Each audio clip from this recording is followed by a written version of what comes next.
typically one way is far better option versus the other. Take a look at sort of a conversation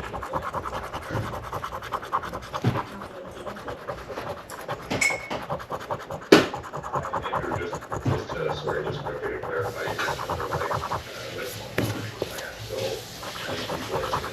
as when purchasing a home, without maybe getting into specifics, answers like commercial land is 90% with developable unplanned on education. Is that correct? correct, yeah. I'm sorry, I know I kind of cut you off there, so please go ahead.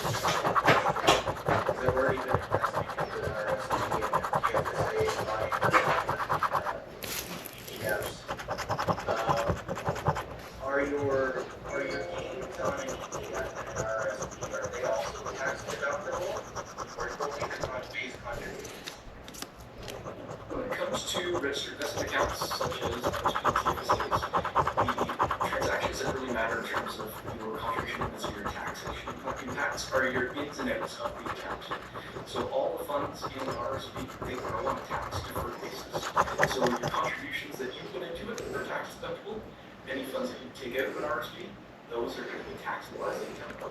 The idea is for most individuals in retirement to be free to some of this lower, so you're taking it out and you're taxable. But all of year over year, as you have your investments growing and dividends, capital gains, interest, things like that, that's all tax deferred. So you're not paying any different tax rate. It's just strictly draw funds from an RSP. You pay it as that is taxable as income.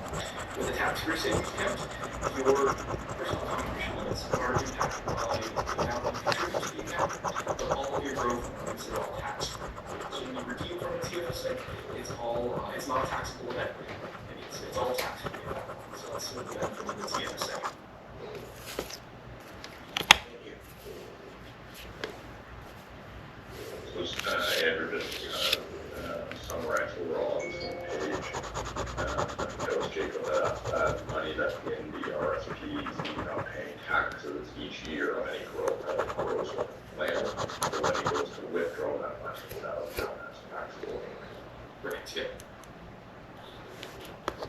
Well, it doesn't always work out this way. Many people will contribute to an RSP while they're in their working years or earning years, with the idea that the retirement their income has grown to a lower tax bracket, so that they can then force most of that money into an RSP at that lower tax rate. So they are saving that money, as Andrew mentioned, you're kind of deferring the taxes.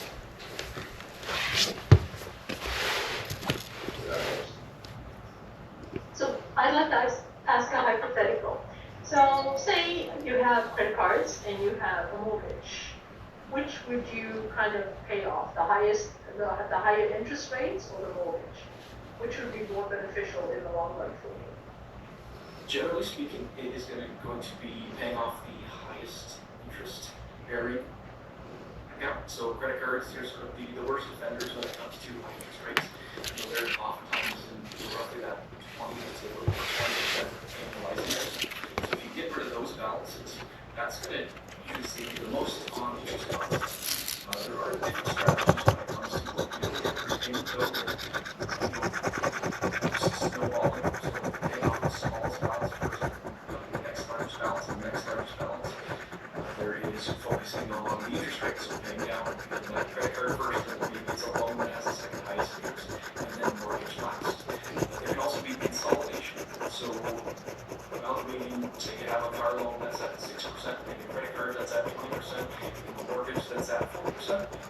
Evaluating those funds into just one mortgage or line of credit for simplified repayment as well as overall interest costs. So there's definitely strategies there. Often, sort of general rule of thumb is to get those credit cards paid off first if possible, depending on the balances. Usually that's the case. Credit cards, in theory, and I know that this is a bit of an exaggeration in terms of real world effect, but credit cards should be paying off within the month. That's what they're intended to do. Doesn't happen for most people, and unfortunately, but yeah, getting that into the month really does help save interest. And then the line of credit, like is a line of credit usually a lower interest rate than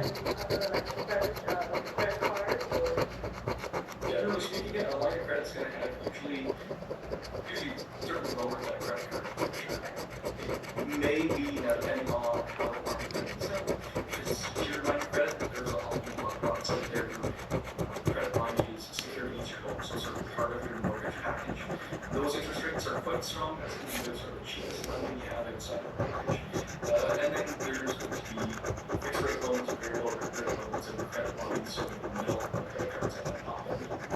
So the benefit of using a credit line is that often you're going to have to pay interest that's going to be pretty high. So you're not necessarily paying down the principal, which can add to your total interest costs in the long run. If you're not making those principal payments and getting that balance down, you're just going to be consistently paying interest, and that can really add up over time.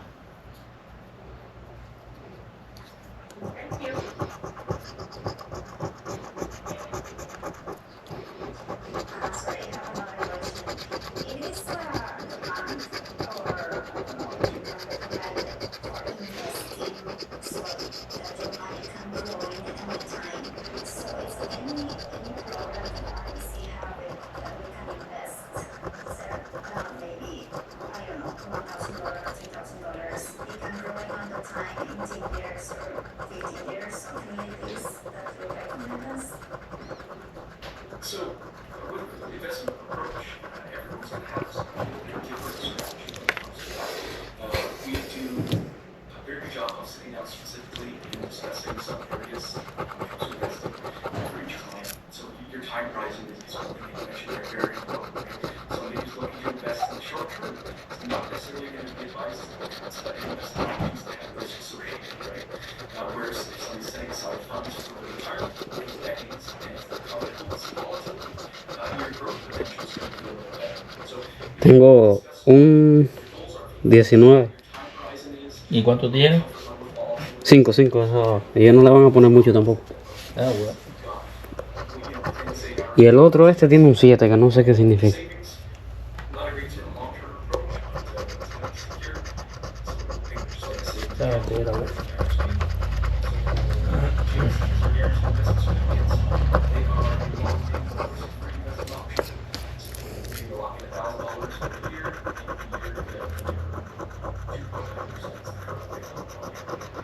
Those are a little better for those individuals who want to set goals for a timeline, or if they're not comfortable with investing. Third option, the most common for long-term investing is investment portfolios or investment funds. Y pero la peca cerca, Si hubiera tenido. No, tiene que raspar aquí. ¿Mm? El que tiene el 7, Sí. hay que raspar aquí. Si dice, si aquí hay un 7, el 7 por 3, es por 4, por 5. Y aquí este 7, raspa este 7 y lo que tenga ahí es lo que te gana, creo. Este de aquí, ¿ves? Que es el 7. Voy a raspar esto de aquí abajo. Esto de aquí. Y de los números no tienes ninguno. No. Voy a raspar abajo a ver, porque si ahí tienes un 7, Aquí se. ráspalo todo. Sí, pero es que no se raya, mira. ¿Eh? No se raya. Ese no raya, deja ver. No raya. Es raro. Hay un 7, pero no raya. Y aquí está el 39. Y el 38 tenía 5.000 bus.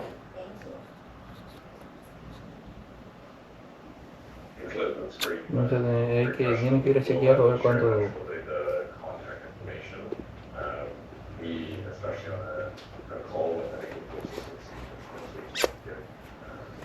Y este no tiene tampoco, creo.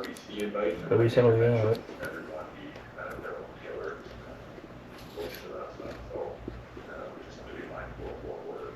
Sharing or in terms of advice we're giving on all of this over time, and actually we're encouraging them to try and use their own financial advisor, their own bank or institution to hopefully answer some of these questions. Questions have been great, I'm curious. No sé qué significa el 7, déjame ver aquí We've atrás. got lots of time here, so happy to help. No, este no tiene tampoco. Ah, tiene $7. $7. Seven. For financial planning, if we did want to do a Creo que $7. is that something that is covered by the bank? Like with my own bank, if I wanted to sit down with them, is that something that you have to pay extra for, or is it kind of included in the bank plan? We don't charge any additional fees for doing financial planning. Este sí tiene el 19. Part of looking to being an RBC client that comes along with what you have access to. So we certainly, I do from very basic. No sé, dice que 3.7. We're online banking tool platform called My Advisor.